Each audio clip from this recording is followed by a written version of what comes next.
El fuego en el salón crepitaba con fuerza, proyectando largas sombras contra los suelos pulidos y las cortinas de terciopelo. La nieve había comenzado a caer fuera, los copos gruesos y silenciosos, amortiguando los sonidos del mundo más allá de la gran hacienda.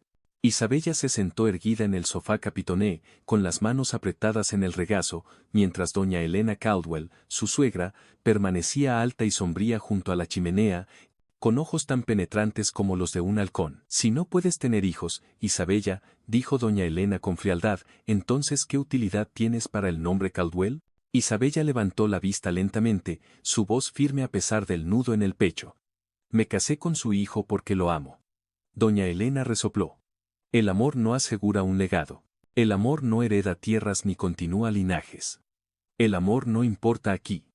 Isabella volvió la mirada hacia la chimenea, esperando, rezando para que Ricardo dijera algo. Él estaba junto al hogar, agitando un vaso de brandy, las llamas parpadeando contra el oro de su reloj de bolsillo. Cuando habló, su tono era más frío que la nieve exterior. Nos casamos por un legado, Isabella, no por amor. Si no puedes darle a la familia lo que necesita, ¿qué sentido tiene mantenerte cerca? Ella parpadeó, atónita. Me dijiste una vez que me amarías incluso si no tuviéramos hijos. Ricardo no la miró. Sorbió su bebida y luego se rió suavemente. Eso fue antes de que madre explicara lo cara que es la afección estéril. A Isabella le faltó el aliento. Él dio un paso adelante, colocó el vaso vacío en el aparador y se quitó el anillo de bodas del dedo. El metal tintineó contra la caoba al dejarlo. Terminemos esto antes de que te conviertas en una vergüenza permanente. Ella se quedó mirando el anillo. Una parte de ella esperaba una disculpa, una mirada, una palabra de remordimiento, pero ninguna llegó. La ama de llaves entró en silencio, con los ojos fijos en el suelo. Sostenía el abrigo de Isabella. Nadie se despidió. Más tarde, Isabella se sentó en la habitación de invitados donde una vez había bordado cortinas e imaginado nanas. Miró las paredes pálidas, la cuna intacta escondida en la esquina, y se preguntó cuándo exactamente había terminado su historia de amor. Nunca vio la mano que vertió el polvo en su té. El mundo se atenuó antes de que pudiera gritar. Cuando despertó, el mundo era blanco. Los copos de nieve se posaban en sus pestañas. El frío le mordía la piel, quemándole los dedos de manos y pies. Se incorporó lentamente, su aliento empañaba el aire, su cabeza palpitaba. Estaba en un bosquecillo de pinos, en un bosque que no reconocía. Su abrigo estaba arrugado a su lado, cubierto de escarcha. Junto a él había un tosco saco de lona. Lo abrió con manos temblorosas. Dentro, un vestido de lana, un par de botas, su monedero, vacío, y un trozo de pergamino doblado. Isabella lo desdobló. La caligrafía era inconfundiblemente de doña Elena. Regresa a donde perteneces. Un sollozo se le atragantó en la garganta, pero no llegó a sus labios. Se puso de pie, con las piernas temblorosas, los ojos escudriñando el blanco infinito que se extendía en todas direcciones. No había huellas, ni camino, ni indicio de dónde había venido o a dónde podría ir. La nieve comenzó a caer con más fuerza. Isabella se envolvió en su abrigo y comenzó a caminar. No lloró. No gritó.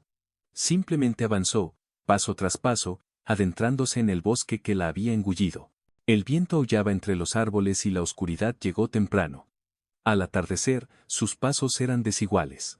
Sus dedos se habían entumecido, sus labios estaban agrietados y cada respiración le dolía como un cristal en el pecho. Sus rodillas flaquearon. Cayó. La nieve la envolvió como un sudario, y justo antes de que todo se volviera negro, susurró la última palabra que recordaba como hogar. Ricardo, pero solo los árboles la oyeron, y ellos no respondieron.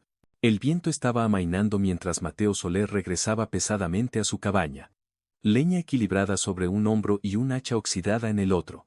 El bosque seguía cubierto de un silencio plateado. Había aprendido a respetar la quietud, significaba que la naturaleza estaba observando. Se detuvo cuando vio algo extraño debajo del abedul torcido en la cresta. Al principio pensó que era solo otro montón de nieve, pero luego vio la forma. Una mujer congelada, acurrucada, inmóvil. Mateo dejó caer la madera y se acercó con cautela. Su piel estaba pálida como un fantasma, sus pestañas orladas de escarcha. Sus labios eran azules. Quienquiera que fuera, había estado demasiado tiempo allí. Maldijo por lo bajo. Maldita insensatez. Aún así, se arrodilló junto a ella, quitándole la nieve de la cara. Su pulso era débil, pero estaba allí. Miró de nuevo a través de los árboles hacia su hogar, con la mandíbula apretada. Una voz detrás de él rompió la quietud. Papá, no está muerta.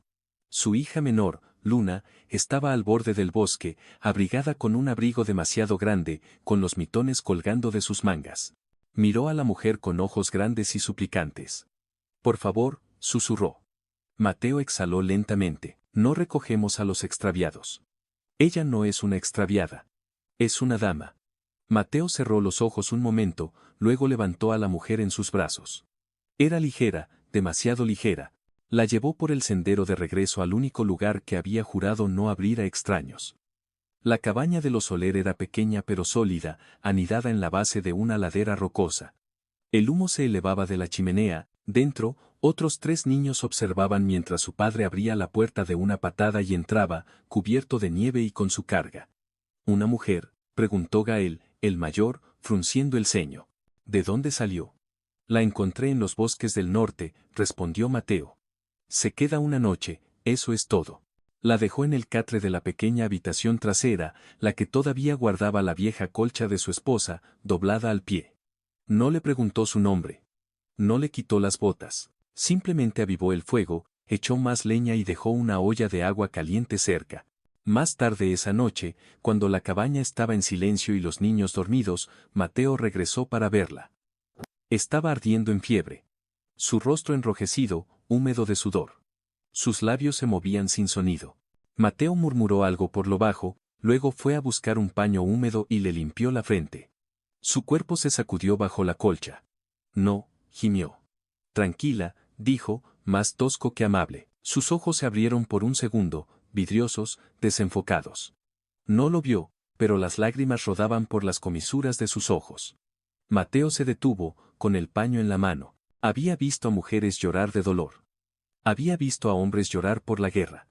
Pero había algo diferente en esto, algo más silencioso, más profundo, una pérdida sin sonido. Se levantó bruscamente, fue a la cocina, sirvió sopa en un tazón y la trajo de vuelta. La puso sobre la mesa junto a su cama, luego se dio la vuelta para irse. Pero antes de salir, miró una vez más. Seguía llorando en silencio, perdida en la fiebre.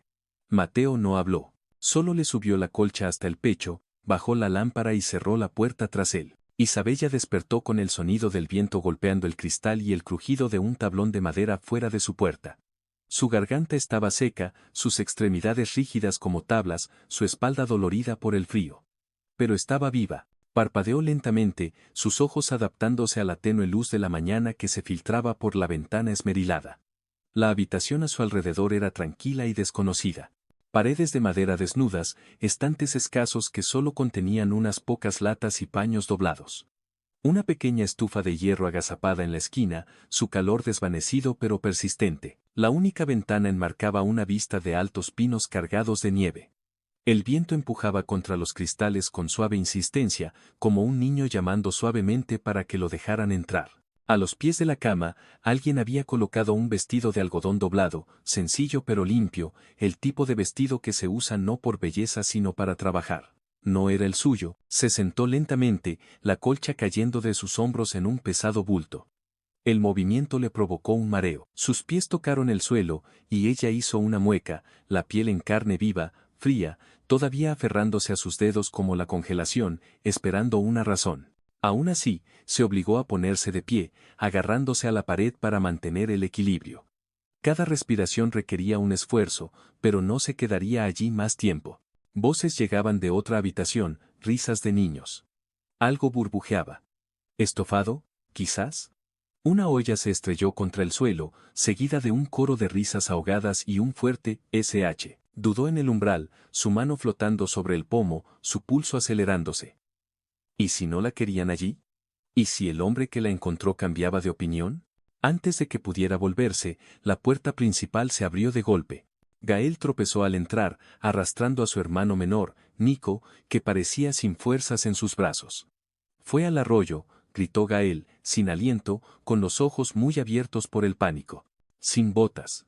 El cuerpo de Isabella se movió antes de que su mente reaccionara. Se precipitó hacia adelante, arrodillándose junto al niño. El rostro de Nico estaba de un rojo intenso, sus ojos vidriosos por la fiebre. Le castañeteaban los dientes y sus pequeñas manos temblaban por el frío. La ropa mojada se le pegaba al cuerpo, sus labios ligeramente azulados. Está ardiendo, dijo Isabella. Está empapado. Se volvió hacia la habitación. ¿Dónde está la leña? Nadie se movió. Toallas, agua hirviendo, menta o tomillo, cualquier cosa. Los niños la miraron como si un fantasma hubiera empezado a hablar. Luna finalmente salió corriendo. Buscaré las mantas. Isabella levantó a Nico en sus brazos. Su piel ardía contra la suya, el contraste le hizo estremecer. Lo llevó a la habitación que acababa de dejar, acostándolo en la cama aún tibia. Sus dedos trabajaron rápido, le quitó la ropa mojada, lo envolvió en cada manta que pudo encontrar, luego corrió hacia la estufa para avivar el fuego. Encontró frascos en el estante, uno con menta seca, otro etiquetado como tomillo silvestre. 1, 2, 3, 4, 5. Trituró las hierbas entre sus dedos, liberando su agudo y familiar aroma, y vertió agua hirviendo sobre ellas. El aroma llenó la habitación como un recuerdo que volvía a casa. Sumergió un paño en la infusión, lo escurrió y lo presionó suavemente contra el pecho de Nico. Luego comenzó a tararear.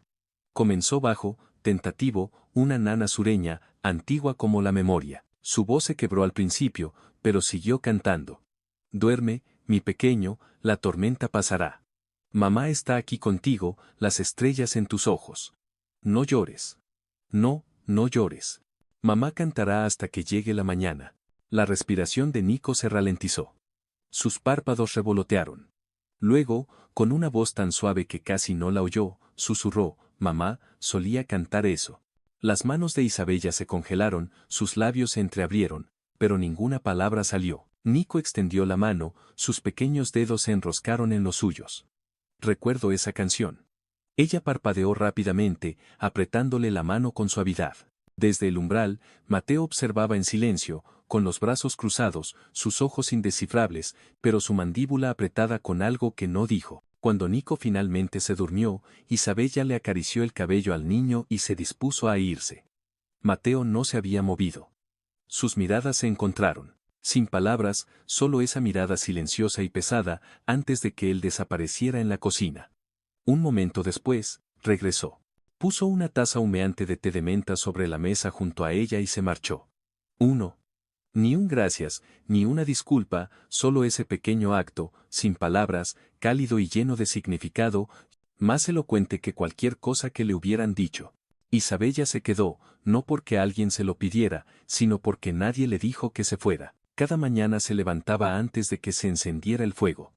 Sus manos, antes suaves por las comodidades de la ciudad, se volvieron rojas y ásperas por la nieve derretida y el jabón. Barría los suelos de la cabaña con ramas de pino, removía la avena sobre el hogar hasta que espesaba y lavaba la ropa blanca en palanganas frías mientras su aliento se empañaba en la luz temprana. Sus movimientos eran silenciosos, su presencia más amable que el viento que se movía entre los árboles. Le recortaba los rizos rebeldes a Gael mientras él se removía, le trenzaba el cabello a Luna con tiras de cinta de una blusa vieja.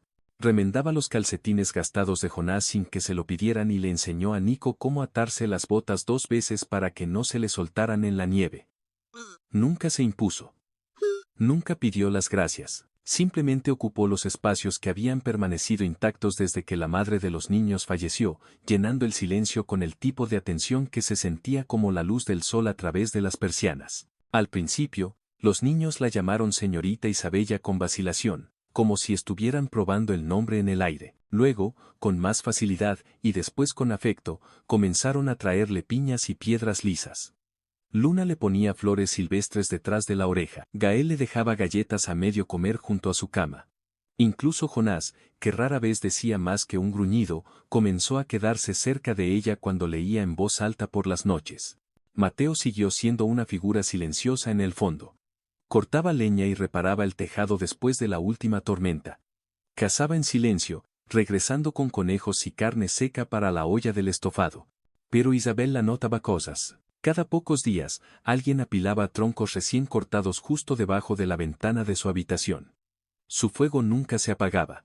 Su cubo de agua nunca se congelaba, y cuando el asa de su lavadero se rompió, fue reemplazada antes del anochecer por una nueva y más suave, tallada a mano.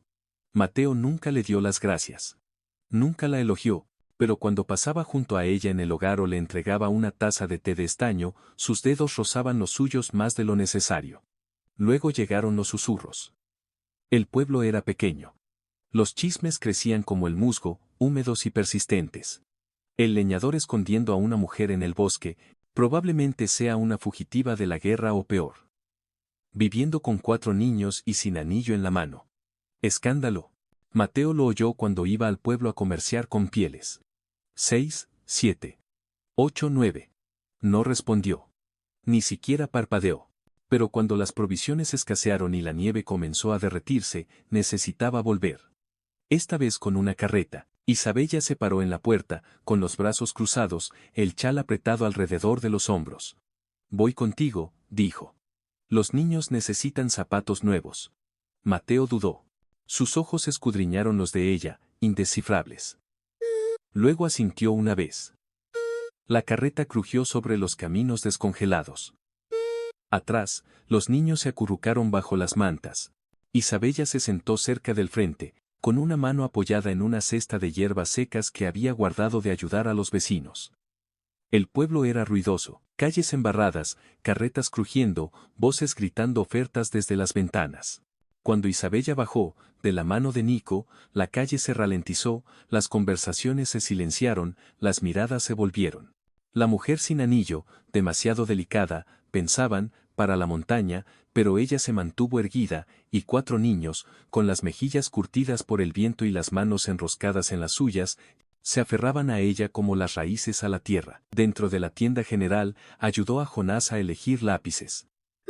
Escogió tela de percal para el nuevo vestido de Luna. Encontró un libro de parábolas para Gael y examinó un par de botas para los pequeños pies de Nico. En el mostrador, el tendero entrecerró los ojos. Usted, la nueva mujer Soler.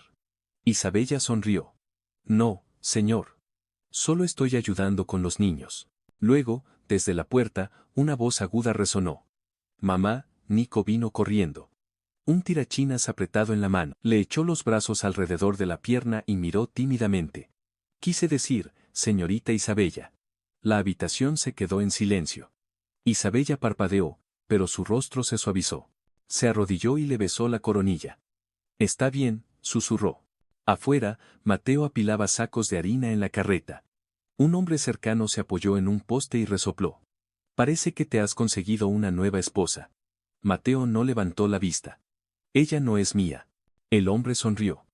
Seguro que no lo parece. Mateo se giró. Entonces puede que no sea mía, dijo, con voz baja pero firme. Pero es lo primero bueno que han tenido en mucho tiempo. El hombre se quedó en silencio. Cuando Isabella salió, los niños corrieron hacia ella. Manos sucias, voces emocionadas, brazos aferrados. Se arrodilló para saludarlos, los abrazó a todos y, por primera vez, la gente del pueblo la vio no como un escándalo, no como un misterio, sino como algo mucho más sagrado. La primavera se arrastró por la montaña como un susurro. La nieve retrocedió hacia los pinos. El arroyo comenzó a murmurar de nuevo, y los brotes estiraron sus dedos hacia el sol. En la cabaña de los Soler, el calor ya no provenía solo del hogar, sino de pequeñas cosas. El suave tarareo de Isabella mientras amasaba el pan. La risa de Luna haciendo eco entre los árboles, Nico quedándose dormido con la cabeza en su regazo mientras ella leía en voz alta. Habían pasado semanas desde que alguien mencionara de dónde venía Isabella, más tiempo aún desde que alguien se preguntara a dónde podría ir. Una mañana, Jonás regresó de un viaje de suministros con una carta en la mano. El sello de cera, aún intacto. Tiene tu nombre, murmuró, entregándosela a Isabella como si le quemara los dedos. Isabella se quedó inmóvil. El sello era de un rojo intenso, la caligrafía elegante e inconfundiblemente familiar. Caldwell. Sintió que su corazón se ralentizaba con un ritmo extraño y pesado. Con dedos cuidadosos, la abrió, desdobló el papel y leyó. Isabella, madre está muriendo. La hacienda familiar te necesita. Necesita estabilidad. Sigues siendo mi esposa ante los ojos de la ley, regresa y todo puede ser restaurado. Esta familia está lista para recibirte de nuevo. Ricardo. Ni disculpa, ni calidez, solo una invitación bajo el disfraz del deber. Dentro había algo más, una pequeña bolsa de terciopelo. La abrió con una sensación de pavor. El anillo, la misma alianza de oro que doña Elena le había quitado de la mano sin ceremonia, ahora devuelto como una citación. Isabella cerró la carta lentamente. Todo el día no dijo nada. Dobló la nota, la escondió en el bolsillo de su delantal y siguió como si las palabras no hubieran destrozado algo silencioso dentro de ella. Pero Mateo lo notó, siempre lo hacía. Lo sorprendió observándola esa noche, sus ojos deteniéndose más de lo debido mientras ella removía la olla sobre la estufa. Cuando puso la mesa, sintió el silencio entre ellos como una corriente de aire frío bajo la puerta. Los niños también estaban más callados. Luna se aferró a su lado mientras lavaban los platos. Nico la miró con ojos grandes e inciertos. Jonás no habló en absoluto. Más tarde, cuando los niños subieron al desván, Isabella se quedó junto al fuego, con las manos cruzadas en el regazo. No había vuelto a leer la carta. No necesitaba hacerlo. Mateo se sentó en su silla habitual, tallando un pequeño conejo de madera. Las llamas crepitaban entre ellos. Isabella sacó la carta de su bolsillo y la desdobló una vez más, sosteniéndola a la luz del fuego. Sus ojos no se movieron por las palabras. Esta vez no estaba leyendo. Estaba recordando el frío mármol de aquel salón. La voz de doña Elena como pedernal, la indiferencia de Ricardo, el escozor del anillo quitado de su dedo. Mateo la miró entonces, solo un parpadeo, pero su mirada se posó en el anillo ahora acunado en su palma. No preguntó, no presionó. Simplemente volvió a tallar. Isabella se puso de pie. La habitación estaba en silencio. El aire olía a cedro y ceniza. Caminó hacia la chimenea. Una por una, rasgó la carta en tiras iguales. El papel era grueso, caro, se resistió, pero ella siguió rasgando hasta que fue ilegible. Luego dejó caer los pedazos al fuego. Se rizaron, se ennegrecieron, desaparecieron. El anillo fue lo último. Lo miró por un largo momento, el oro atrapando la luz del fuego antes de que lo dejara caer de sus dedos. Cayó con un suave tintineo y luego desapareció bajo las brasas. Mateo dejó el cuchillo de tallar. ¿Por qué?, preguntó suavemente. Isabella se giró. El fuego bailaba detrás de ella, calentándole el rostro, pero su voz era firme y baja. Porque este es el primer lugar donde alguien me llamó mamá. No lloró. No explicó. Simplemente se sentó en la silla frente a él, volvió a cruzar las manos y miró el fuego como si fuera el único hogar que hubiera conocido. Mateo asintió una vez. Pequeño, pero seguro. No dijo una palabra más. No necesitaba hacerlo. La vida en la cabaña no cambió de golpe. No hubo grandes declaraciones susurradas bajo las estrellas. Ni besos dramáticos contra las puertas del granero o bailes repentinos a la luz de las velas. No hubo campanas de boda, ni promesas escritas con tinta. Solo hubo ritmo. Pequeños días ordinarios cosidos silenciosamente juntos como una colcha bien remendada. Mateo comenzó a construir cosas, no para lucirse, no para dar las gracias. Primero, fue una pequeña mesa de madera justo fuera del jardín, tallada con enredaderas sinuosas y dedaleras como las que Isabella había plantado en primavera. La usaba para clasificar semillas y secar hierbas. Luego vino un nuevo marco de ventana junto a la cama en la que alguna vez temió dormir, inclinada precisamente para captar la porción de amanecer que, según ella, le recordaba las mañanas de Georgia. Un día, mientras removía el estofado, levantó la vista y encontró un estante estrecho sobre la estufa. Contenía sus frascos, menta, tomillo silvestre, capullos de lavanda, 1, 2, cada uno etiquetado con la letra cuadrada y precisa de Mateo. Nunca dijo que construía estas cosas para ella. Ella nunca preguntó. No hablaban de amor, no hablaban de nada que no pudieran sostener en sus manos, pero sus vidas comenzaron a mezclarse lenta y sin ceremonia. Isabella ya no dormía en la habitación trasera. Había comenzado con una tormenta, una de esas amargas noches de primavera donde el viento aullaba por las grietas como fantasmas, y el frío no provenía de la nieve, sino del recuerdo de ella. La ventana de su habitación se agrietó bajo la presión. Mateo se había parado en el umbral, en silencio, luego simplemente le había retirado la colcha de su cama. Sin palabras, sin preguntas. Ella se acostó a su lado esa noche, escuchando la tormenta, su aliento hundiéndose con el subir y bajar de su pecho. Nunca regresó a la otra habitación. A mediados de la primavera, ya no había su espacio y el de ella. Solo había el de ellos. Cocinaban codo con codo, Se sentaban juntos por las tardes, los niños esparcidos a sus pies. Se turnaban para cortar leña, ordeñar la cabra, cuidar las hileras torcidas de verduras detrás de la cabaña. Ella tarareaba mientras lavaba la ropa. Él silbaba suavemente mientras trabajaba en el torno. Una tarde, Isabella estaba arrodillada junto al arbusto de moras, podando las ramas secas que ya no daban fruto. Estaba concentrada, sin darse cuenta de que las espinas habían atravesado sus guantes, clavándose profundamente en sus dedos. No fue hasta que vio gotas de sangre en las hojas que se detuvo. Mateo lo vio primero. Cruzó el jardín en 3 zancadas y se agachó junto a ella. Sin una palabra, le tomó la mano. Ella esperaba una reprimenda, quizás un brusco deberías haber tenido más cuidado. Pero en cambio, él sostuvo su mano con ambas, suavemente. Su tacto era áspero pero firme, comenzó a quitarle cada espina, lento, cuidadoso, concentrado. Cuando todas se hubieron ido, le llevó los dedos a los labios y sopló sobre las heridas para calmar el escozor. Luego, envolviéndole la mano con un paño suave, la sostuvo un segundo más de lo necesario. Isabella levantó la vista. Su rostro no revelaba nada, pero sus manos sí. Siempre lo hacían. Así la amaba él, no con promesas, sino con presencia. Aún así, la montaña les pedía mucho. La tierra era dura. El tejado goteaba con cada tormenta. Los niños crecían más rápido de lo que sus zapatos podían aguantar. Nunca había suficiente sueño, nunca suficiente silencio.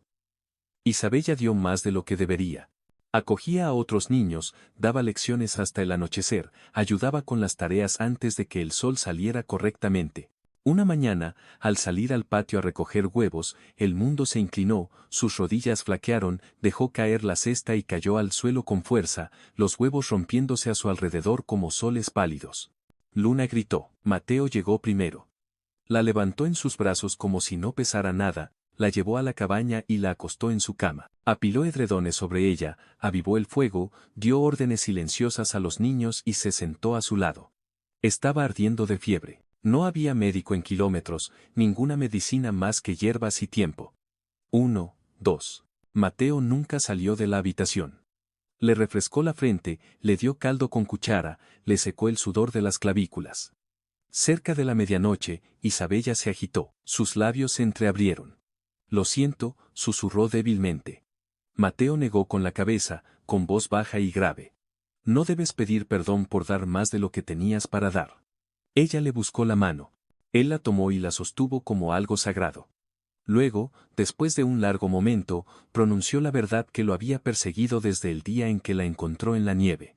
Si fueras mi esposa, dijo suavemente, nunca permitiría que te abandonaran en la nieve. Los ojos de Isabella brillaron, no de dolor sino de conocimiento, porque de alguna manera, incluso sin votos ni anillos, ya lo era. Para cuando el verano pintó las colinas de oro y verde, el sonido de las risas de los niños resonaba mucho más allá de los árboles. Isabella había convertido el rincón olvidado de la cabaña en algo vivo. Quitó las telarañas, barrió el suelo liso con ramas de pino y clavó un trozo roto de pizarra en la pared. Sus dedos, ennegrecidos por el hollín, usaron palos carbonizados del hogar como tiza. 10, 11, 12, 13, 14.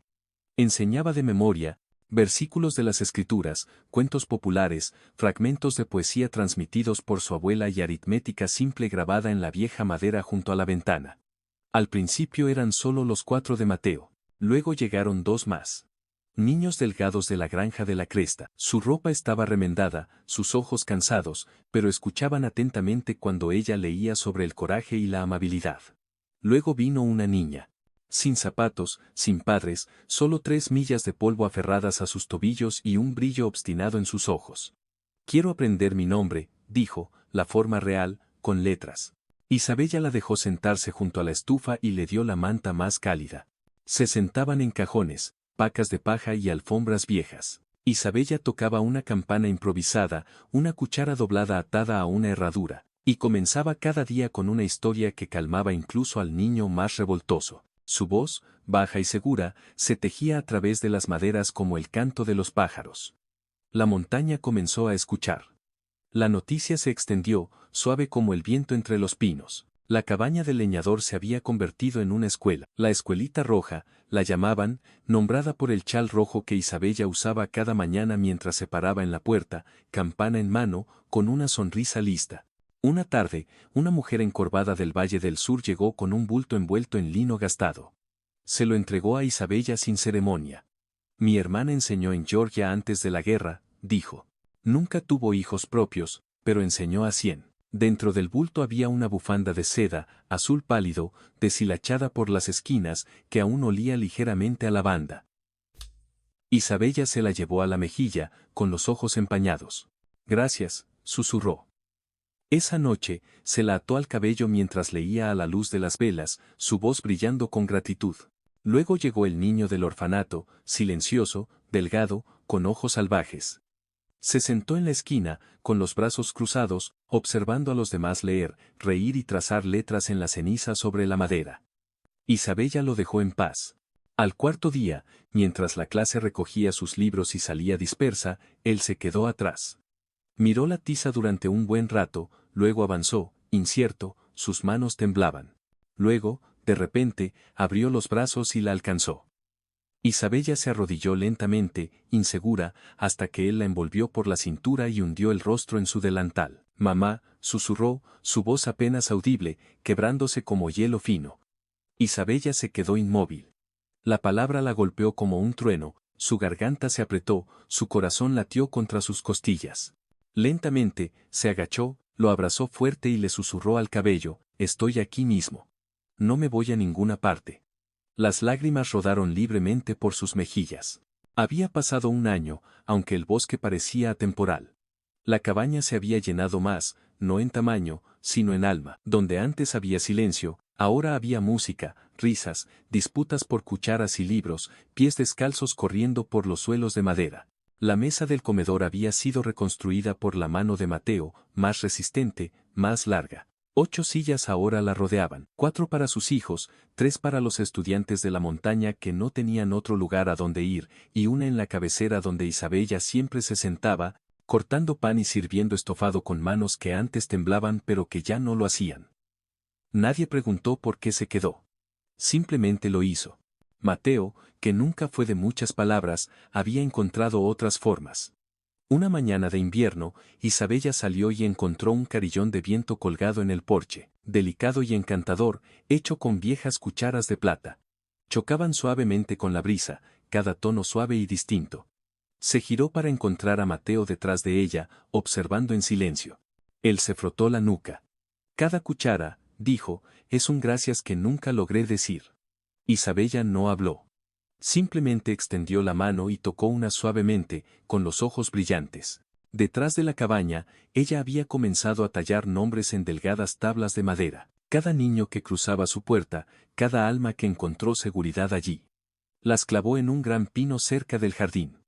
El árbol se erguía alto como un registro vivo de amor que crecía sin permiso. El nombre de Jonás, el de Gael, el de Luna, pintados con corazones.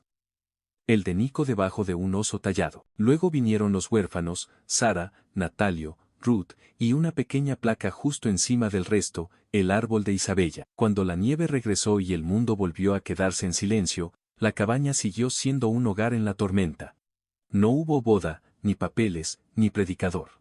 Pero había 4 tazones ya puestos antes de que Isabella se sentara. Había un abrigo colgado junto al de Mateo en el perchero. Había una mano tranquila que buscaba la suya cuando el viento aullaba afuera, y eso era todo lo que ella siempre había querido. Una tarde, el fuego ardía cálido y lento.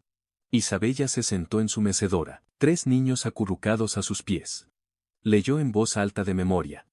Fábulas, poemas, historias tejidas desde su propio corazón. Las cabezas de los niños se desplomaron en su regazo, con el estómago lleno y los sueños seguros. Afuera, Mateo trabajaba en la pila de leña, su aliento blanco en el aire, la sierra cortando el silencio como una nana. Las cucharas de plata sobre la puerta se balanceaban suavemente con el viento, haciendo sonar su tranquilo coro. Dentro de la cabaña, Isabella cerró el libro, besó cada frente y susurró, duerman bien, mis amores. La cámara se aleja de la ventana. La luz cálida se derrama a través del cristal. El bosque tararea en tranquila armonía. Una voz habla, suave, certera, verdadera, Ella no podía tener hijos, pero engendró amor, y eso fue más que suficiente. Si esta historia te tocó el corazón, si la tranquila fuerza de Isabella, el amor silencioso de Mateo y la risa de los niños dejaron algo cálido en tu alma, entonces eres uno de nosotros. Aquí, contamos relatos donde el amor no siempre es ruidoso, pero siempre perdura. Así que, si crees que incluso en los bosques más fríos, el amor aún se puede encontrar, dale a suscribir, regálale un me gusta a esta historia y compártela con alguien que crea en las segundas oportunidades. Porque aquí, entre el polvo y la nieve, el amor no se trata de perfección. Se trata de elegirse el uno al otro una y otra vez. Nos vemos la próxima vez, donde el corazón sigue cabalgando salvaje.